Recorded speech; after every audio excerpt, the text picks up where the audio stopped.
भारत का एक अनोखा और काबिल तारीफ इक़दाम। महाराष्ट्र के एक गांव जहां लोग डिजिटल गुलामी से आज़ादी हासिल करने के लिए हर रात एक अनोखा मामूल पर अमल करते हैं। ये दिलचस्प वाक़या महाराष्ट्र के संगाली ज़िला के वडगांव नामक गांव में नाफिज की गई है। यहाँ रोज़ाना शाम ठीक 7 बजे गांव के मुकामी मंदिर से एक सायरन बजता है। सायरन बजते ही गांव के हर घर में एकदम खामोशी छा जाती है।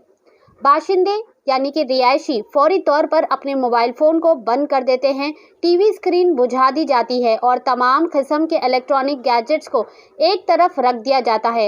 ये डिजिटल बंदिश का अमल अगले 1.5 घंटे यानी रात 8:30 बजे तक जारी रहता है। ये 1.5 घंटा गांव वालों के लिए एक बामकसद और फ़ायदेमंद वक्त होता है। इस दौरान बच्चे और नौजवान अपने वक्त पढ़ाई और लिखाई के लिए वक्फ करते हैं। बड़े एक दूसरे के साथ बैठकर बातचीत करते हैं और इस तरह समाजी ताल्लुकात को मजबूत करते हैं।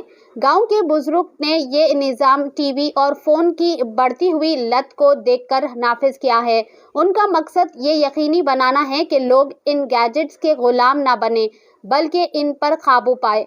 माहिरीन का कहना है कि ये डिजिटल डिटॉक्स बच्चों की तालीम पर मस्बत असर डाल रहा है और ख़ानदान के दरमियान बाहमी राब्ते को फ़रोग़ दे रहा है। वडगांव ने साबित कर दिया है कि तरक्की के इस दौर में भी इंसानी ताल्लुकात और तालीम को स्क्रीन टाइम पर फ़ौक़ियत दी जा सकती है। आइए देखते हैं ये रिपोर्ट। ऐसे ही अहम और ख़ास खबरों के लिए हमारे चैनल को लाइक करें, सब्सक्राइब करें, शेयर भी ज़रूर करें।